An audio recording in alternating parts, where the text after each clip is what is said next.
This is Black and White Warriors Season 1 Recap. Don't forget to click the notification icon to stay in tune with our latest videos. Let's begin. 3 kingdoms exist in the world: the heavenly, the human, and the boundary. The life of the 3 realms exists thanks to the union of spiritual auras and the balance between them. The people that collect spirits are members of the boundary realm called Black and White Warriors.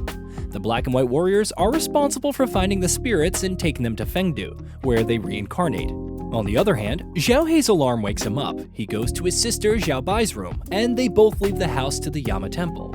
Bao, their boss, calls them and asks them if their last mission is over. Bai and Hei are heading to the human realm where Hei sees Lu Shu, and Lei tells Bai that they're the best Black and White Warriors.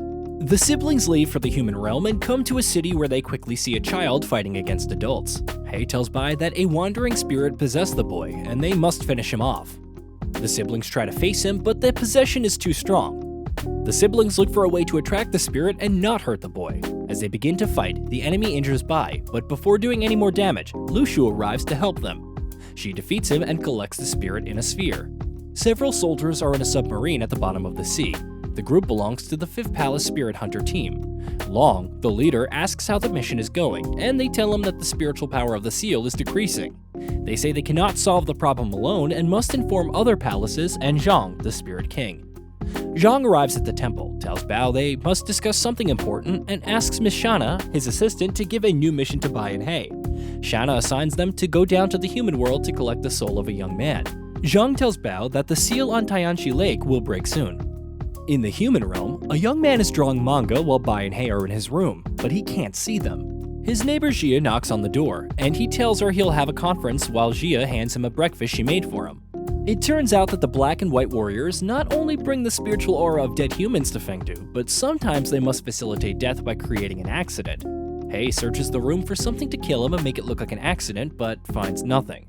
He goes out to the city in search of something to help them, but they see the young man leaving in a car and they chase him.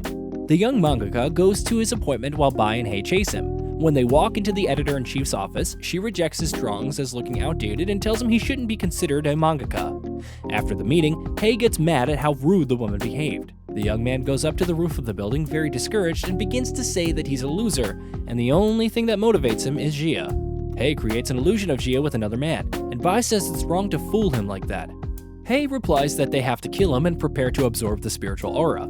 The young man throws himself off the building, but Hei and Bai feel remorse and use their power to prevent him from falling to his death. The young man wakes up on the floor when the editor looks for him and tells him that she's reviewed his documents and offers him a contract. Bai's happy when she sees they saved the mangaka, giving him a second chance. Hei tells him they failed their mission because they had to kill him and collect his spiritual energy. Long tells Zhang that they estimate the seal to break in 3 days. In the submarine, they feel an explosion and a soldier says the gap in the seal is increasing. Lei's practicing his combat skills while Lu Shu tags along to train. Suddenly, a soldier arrives and tells him that he has a message from Zhang to go to White Mountain immediately. Lu Shu asks if that's where the Great Seal is, and he says yes. Zhang informs him that Hei got lost while executing a mission on White Mountain. Hei wakes up on the White Mountain and begins to hallucinate with Shana telling him that they have a crucial mission. A man's going to die, and he wants to see the White Mountain while Bai tells him that a monster is attacking them on the ship. Bai's with Zhang, who scolds her for getting into trouble. She explains that they only wanted to help the man fulfill his last wish. Long tells Bai everything will be fine, and she asks him to save Hei. He tells him that they sent a team of spirit hunters for that. Bai asks why Zhang is so uneasy, and they explain that there's an enchantment at Tianchi Lake that seals 100 ghosts that Zhang captured 1,000 years ago. Suddenly, the seal's broken with a big explosion. On his side, Hei looks confused at a man who tells him he waited 1,000 years for that moment. After the explosion, a lot of energy appears and a light shot upwards. Zhang reveals that the ghost did a lot of damage to the human realm before. A giant monster appeared as one of the 100 ghosts. At the White Mountain, Hei tells the man that he'll get out of there, but he throws a ceramic cup at him, telling him it's a joke about him coming home. Hei asks why he says he's home, and suddenly the man ties him up in chairs while beating him.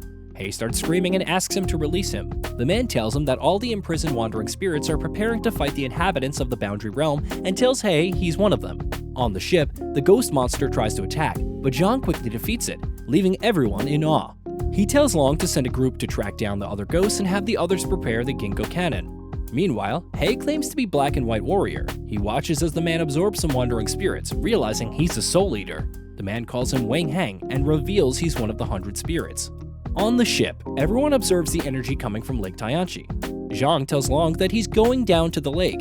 If he doesn't return in an hour, give the order to launch the Ginkgo cannon and destroy the ghosts. Long's worried because he knows that Zhang and Hei will die if they fire the weapon. On White Mountain, Hei watches as the man continues to absorb wandering spirits. Hei tries to attack him, but he attracts many wandering spirits to attack. Hei covers himself with his weapon, and the man tells him that the place was the prison of 100 ghosts for 1,000 years. But now, thanks to Hei breaking the seal, they'll return to the world. Hei asks the man if he's one of the ghosts, and he starts laughing. He tells him that they are currently 99 ghosts. Hei absorbs one of these spirits and starts screaming. Zhang reaches the bottom of Tianchi Lake and sees the broken seal from which many wandering spirits are escaping and some ghosts waiting to attack him. On the White Mountain, the man keeps making Hei absorb more souls because he needs to be himself back. Hei screams and starts changing his appearance, becoming taller and growing horns. At the lake, the spirits and Zhang suddenly feel an immense spiritual power surge. The souls laugh and say 100 ghosts are finally reunited. On the ship, they inform Long that they detected the appearance of a strange spiritual power. Lu Shu says it's Wang Heng, and a confused Bai says Hei doesn't possess spiritual power. Lu Shu tells him that Hei's the 100th ghost. At White Mountain, the man tells Hei that he's finally back. Hei remembers the man's name, saying Wushi. Zhang's determined to defeat the ghost using his power and skill. Zhang catches Hei and approaches him, saying he'll eat him to get his energy. Hei begins to have flashbacks where a little boy runs into a house looking for Huan, a girl who calls the boy Hei. Then he sees a woman with her baby. Hei sees himself, and the woman tells him that he needs to take care of the baby Huan. Hei comes and starts screaming as Zhang tries to eat him. The ghost causes an explosion in the ship's system, and Long offers to fix it quickly or he won't be able to know what's going on. Once they fix the screens, Long watches Zhang attack Hei. Zhang reaches White Mountain and Zhang tells him he ate Wang Hang. Zhang starts attacking him and Zhang fights back using his abilities. In Hei's memories, he finds himself in a place desperate to meet his mother. He quickly goes to his mother, the queen, who has a baby in her arms. A young woman says they want to harm the baby because she possesses the fox spirit. Hei enters the room and the queen calls him Wang Heng and shows him her baby. She also tells her that he should take care of her. A man arrives and tells the queen that the courtiers want to harm the princess, referring to the baby, for possessing the fox spirit. Wang Heng tells his mother that he'll protect the baby.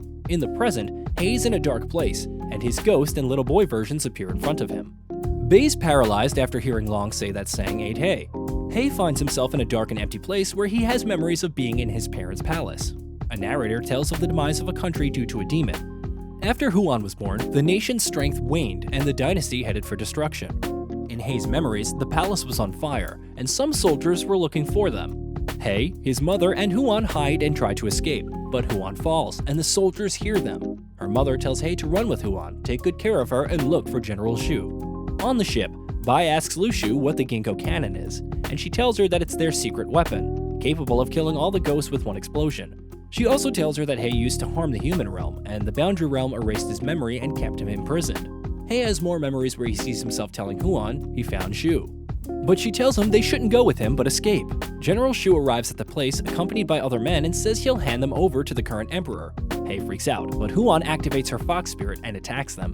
Everyone is shocked to learn that Hei is one of the 100 ghosts. Furthermore, Bai's sad to discover that Hei isn't her real brother. Bai remembers that Hei defended and promised to always take care of her, but Lu Shu tells her that maybe he treated her this way because he's obsessed with his past life. Hei continues to have memories in the same house where he's with Huan. His sister tells him there'll be a festival and they can get food.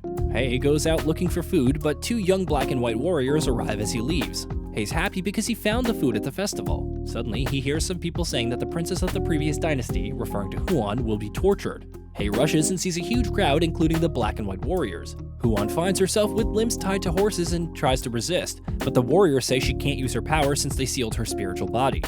Hei gets closer and watches the two warriors disappear from the place. The horses start walking, and Hei watches in shock at his sister's horrible death, remembering he promised to protect her. Lei heads towards the 6th palace and meets Yao Ruoju, one of the 10 generals of Hell. On the way, Lei tells him that he's a white warrior from the 5th palace. He tries to attack, but Lei dodges him and informs him they have an emergency on White Mountain and must ask General Zhu for instructions.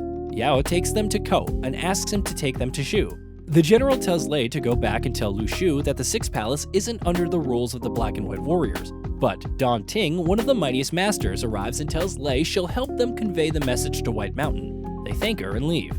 Hei finds himself again in the void, affected after living those memories, and refuses to accept them. His ghost version tells him they just took advantage of him and that everyone considers him a tool. On the ship, they inform Lushu that the cannon's ready. Long tells Lushu they got the message that Wang Heng's trapped by Sang and may not get out anytime soon. At White Mountain, Zhang continues to fight Sang. From the ship, they observe how the energy coming from Lake increases. And Lushu says they can't wait any longer to fire the cannon. Bai tells her she can't do it because Zhang and Hei are still underwater. Lushu slaps her and replies it was Zhang's decision because even he didn't know if they'd return. Long apologizes to Bai and tells her he must follow Lushu's orders. Bai jumps off the ship to save her brother. Hei yells at the ghost version in the void to shut up and hits him, but then has visions of his mother telling him to take good care of Huan. Hei's furious and says the world betrayed him and that he'll use his hands to get revenge. On the White Mountain, Sang starts screaming, an explosion happens around him and everything goes foggy. Zhang watches as someone appears out of the mist and attacks and kills Sang. Hei emerges from the fog in his horned ghost guise, surprising Zhang and saying that they haven't seen each other in a while. And that was Black and White Warrior Season 1 recap. If you enjoyed this recap, remember to hit that sub, click the like button, and comment down below to let me know what you think of the series. I'll see you in the next video.